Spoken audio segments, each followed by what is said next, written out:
Prior to this project, this part of town was somewhat forgotten and kind of unclear what kind of future it was going to have. Well, Springfield spent millions transforming Grant Avenue, and city leaders say the return on that investment is starting to show up. The city has been transforming the 3-mile-long stretch for the last 4 years. KY3's Connor Trett joins us live with an update on the nearly $31 million project and what's happening on this once overlooked part of town.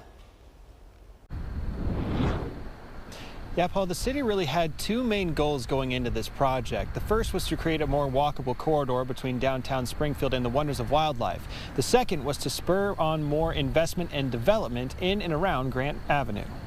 Grant Avenue had sidewalks, but you wouldn't call it a parkway here in 2020. Now, after some construction headaches, it has a brand new look. Tim Rosenberry's with the city of Springfield. He says all the time and investment will pay off in dividends. Already, the amount of private investment that has simply happened because of these developments. The apartments behind me, there's apartments down the street. There's been a lot of real estate transactions, but the value of private investment has already been almost twice the value of public investment, and that's just in its first year. The project attracted developers like DHTC. Its co-owner, Debbie Hart, says that the Nordic Landing apartment complex is the first project to get off the ground on the Grant Avenue Parkway.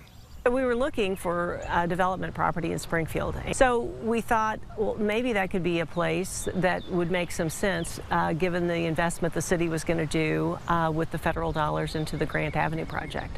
Those federal dollars came from a $21 million build grant, coupled with another $10 million in public investments.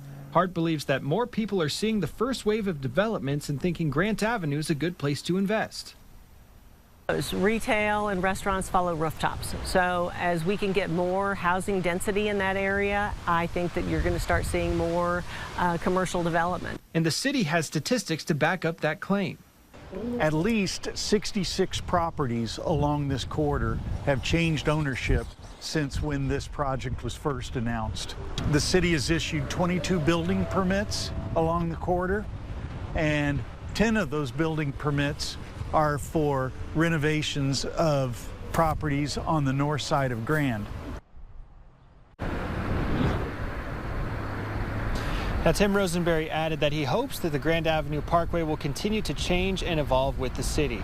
He also says that he hopes this project could be a blueprint for future projects in Springfield that are more focused on pedestrians. Reporting on Grant Avenue, Connor Trett, KY3 News.